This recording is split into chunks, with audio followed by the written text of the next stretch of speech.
दुनिया खतरनाक समय से गुजर रही, शांति के लिए भारतीय दर्शन का सहारा ले, बोले मुरली मनोहर जोशी। इजराइल हमास जंग और रूस यूक्रेन युद्ध पर चिंता व्यक्त करते हुए जोशी ने कहा कि बंदूकें, रॉकेट, बमबारी, नरसंहार एक और विश्व युद्ध की चेतावनियां हैं। जोशी ने पुस्तक we and the world around के बारे में कहा कि इसे पढ़ने से पहले संघ विचारक गोलवलकर की पुस्तक we are our nationhood defined को भी पढ़ना होगा। तभी हम इस पुस्तक को समझ सकेंगे। दुनिया खतरनाक समय से गुजर रही है।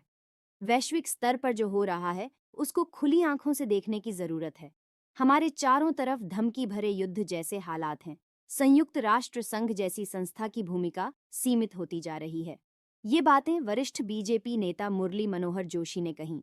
साथ ही उन्होंने लोगों से शांति और समृद्धि के लिए भारतीय दर्शन का सहारा लेने की बात भी कही।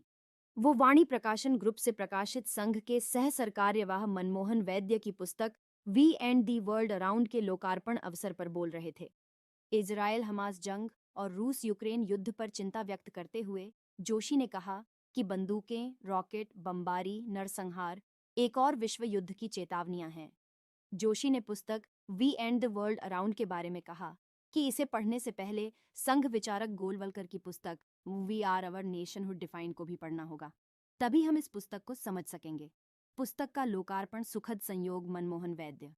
इस मौके पर वाणी प्रकाशन ग्रुप के चेयरमैन अरुण माहेश्वरी ने लेखक मनमोहन वैद्य, मुरली मनोहर जोशी, महामंडलेश्वर स्वामी अवधेशानंद गिरिजी महाराज का सम्मान किया। उन्होंने कहा, मेरी माताजी शिरोमणि देवी लंबे समय तक सेवा भारतीय से जुड़ी थीं।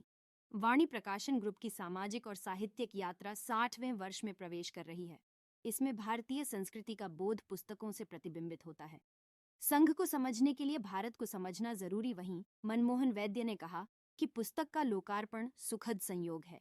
उन्होंने पुस्तक की परिकल्पना का श्रेय साहित्य अकादमी पुरस्कार से सम्मानित नमिता गोखले को दिया।